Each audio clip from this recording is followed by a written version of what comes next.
So what's this I hear about Elon Musk lost $200 billion from 2021 to 2023 because his old whack Tesla cars and stuff?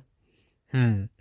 He could be like those two brothers were in Trading Places. You remember the ones that was trying to use Eddie Murphy and Dan Aykroyd for an experiment, and then they end up going broke, and they were on the park bench, and all their assets got frozen. Wouldn't that be something?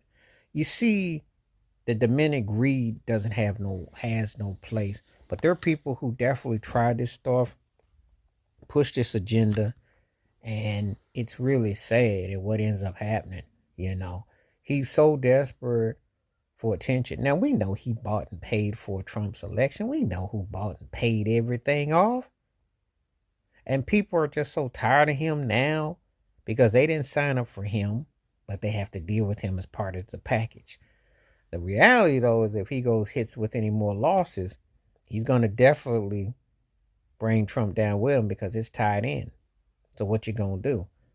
And when you're dealing with that kind of money and that kind of situation, it's never good.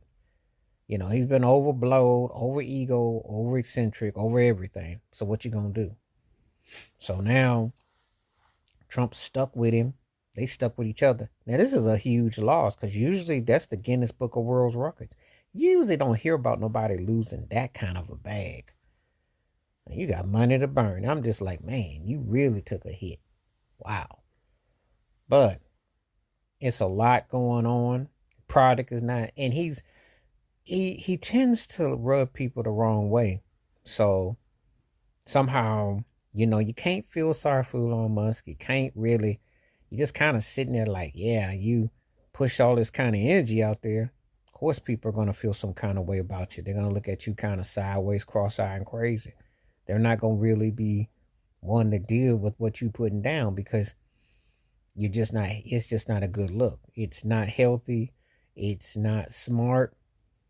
It's not a balance. When you hear about that kind of money, though, you're kind of numb. I know I'm numb because I'm like 200 billion. Wow. But it looked like he's going to lose even more. And for some people, with what he's proposing, I said, no wonder he wants to ask about these Social Security, Medicaid, and all this other stuff. There's a reason why people are he's digging into things because his money gotten funded. And the investors and the markets and everything. And of course, it impedes the stock market. It impedes the growth, the housing, and everything. So people are going to be kind of questioning, well, what are you up to? What's your agenda? What's your plan? What's your hit? Why you so reticent on this? What you doing? So